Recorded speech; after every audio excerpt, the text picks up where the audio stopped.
24 күні мен жұмыстан келдім 11-де. Менің жұмыс уақытым өзі таңертеңгі 10-нан түнгі 10-ға дейін.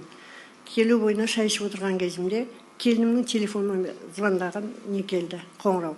Сол қоңырау арқылы сөйтсек ол Қаржабайдан екен, жолдасынан.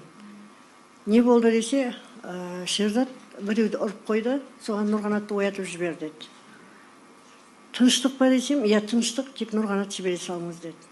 Сонымен мен Нұрғанатты келінім барып оятып, сондай Шерзат біреуді ұрып қойды дегенмен, ол барып Нұрғанатты оятты. Содан Нұрғанат өз телефонда Қаржабаймен сөйлесті де, тез-тез киініп кетті. Сосын мен оның тыныштық емес екенін білдім, ол тыныштық деп айтқан менде. Сол тыныштық болмағаннан кейін, ол жерде мен шай тамақ ішіп отырған уақытым болған жоқ. Себебі Шерзат менің қолымда тәрбиеленген, өзіммен бірге тұратын немерем болған үшін маған шай да тамақта маңызды болған жоқ.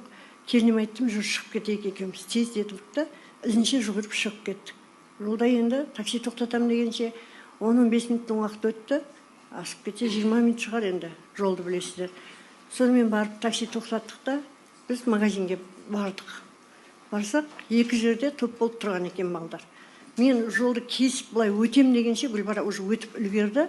Соның арасынша мен таксиден түсіп жатып деп жан-жағыма қарап Шерзат іздедім. Шерзат көрінген жоқ ол жерде. Мен Нұрғанатты да Қаржабайды да іздегем жоқ. Мен Шерзатты ғана іздедім, біреу ұрып қойды дегесін. Ол жерге барған себебім, мен ондай талпа болып, ондай болып балдар үйіліп тұрған деген ойыма келген жоқ. Ойлаған да жоқ, олай болады деген. Мен ойладым, біреуді ұрып қойған екен, енді не болса да, мен әжесімін ғой, барып кешірім сұрайын, жай жағдайды айтайын. Бірақ балам жеткен адам жағасына жабысып қол көтеріп жүрген бала емес.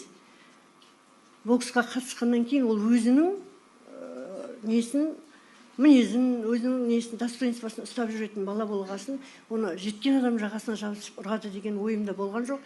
Бір шеттен шығушылық болған шығар, сосын қол көтерген шығар деген ой болды өзімде. Болмаса мен сол жерде үйімде отырып, ондай талпа келіп тұр екен, олар мылтықпен келеді екен, пышақпен келетінін білгенімде, мен үйімде отырып, бірінші жедел жәрдем шақырып, милицияға хабарлар едім. Ондай ой болмағанына байланысты мен келдім, өзім келдім. Ол жерде бір адамды ұрды ғой ол.